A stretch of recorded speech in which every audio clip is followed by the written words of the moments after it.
একটা প্রশ্ন আসছে যে মসজিদগুলোতে রাজনীতি নিষিদ্ধ করা হয় বা মসজিদে রাজনৈতিক আলোচনা এটা নিন্দার চোখে দেখা হয়।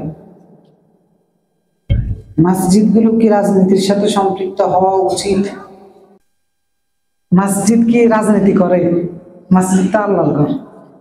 এখন প্রথম কথা হচ্ছে আমাদেরকে একটা জিনিস বুঝতে হবে যে রাজনীতি কি, এই নীতিটা কি মানুষের জীবনের সাথে সম্পর্কিত? মানুষের জীবনের সাথে যদি সম্পর্কিত বিষয় থাকে তাহলে এটার সম্পর্ক কি ইসলামের সাথে আছে? যদি এটার সম্পর্ক ইসলামের সাথে থাকে তাহলে ইসলাম যত জায়গায় থাকবে তত জায়গায় রাজনীতি থাকবে।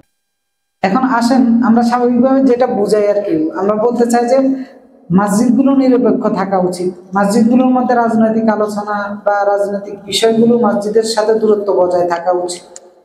এখন রাজনীতি যদি ইসলামের অংশ হয়ে থাকে তাহলে এটা মসজিদ থেকে এটার দূরত্ব থাকবে কিভাবে? এটা মসজিদ ভিত্তিক হইতে হবে।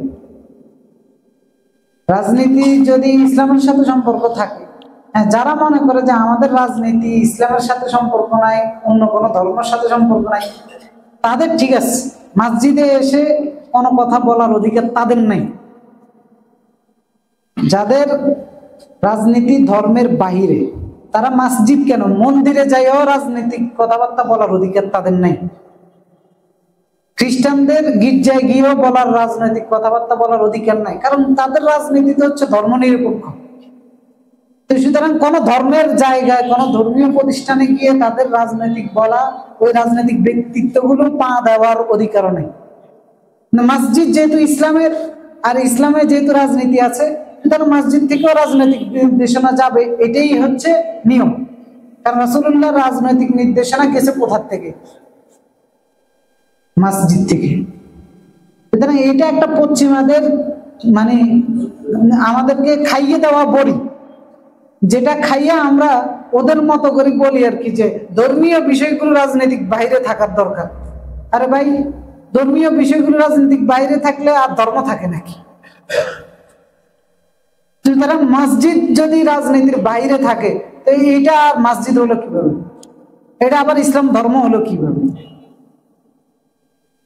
ইসলাম ধর্মের বিষয়গুলো হোক সেটা রাজনীতি, হোক সেটা অর্থনৈতিক, যে কোনো বিষয় মসজিদ থেকে সেটার দিক নির্দেশনা যাইতে পারে।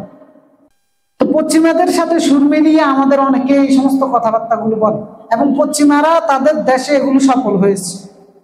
তারা তাদের গির্জাগুলোকে, তাদের মন্দিরগুলোকে রাজনীতির বাইরে রাখতে পেরেছে, কারণ তাদের উদ্দেশ্য কোনো তাদের ধর্ম নয়, তাদের উদ্দেশ্য হচ্ছে ভোগ্যবাদী হওয়া। এই কারণে তারা তাদের ধর্মটাকে একবারে প্যাকেজ করে, প্যাকেট করে একটা ঘরের ভিতরে ঢুকিয়ে দিচ্ছে। তা আমাদের ধর্ম তো এরকম না। হ্যাঁ, আমাদের এখানে মসজিদে তাদের রাজনীতি চলবে না যারা মনে করে যে, এটা বলতে আমাদের এখানে না, বাংলাদেশের সবখানে যারা বলে যে ধর্মের সাথে আমাদের রাজনীতির কোনো সম্পর্ক নাই, আপনি যদি বলেন ধর্মীয় দিক থেকে, তাদের মসজিদে গিয়ে রাজনীতি করার অধিকার নাই। কিন্তু যারা মনে করে যে আমাদের ইসলামের সাথে আমাদের সম্পর্ক আছে, সুতরাং তারা মসজিদের সাথে সম্পর্ক রাখতে হবে, তাদের রাজনীতির সম্পর্ক মসজিদের সাথে থাকতে হবে।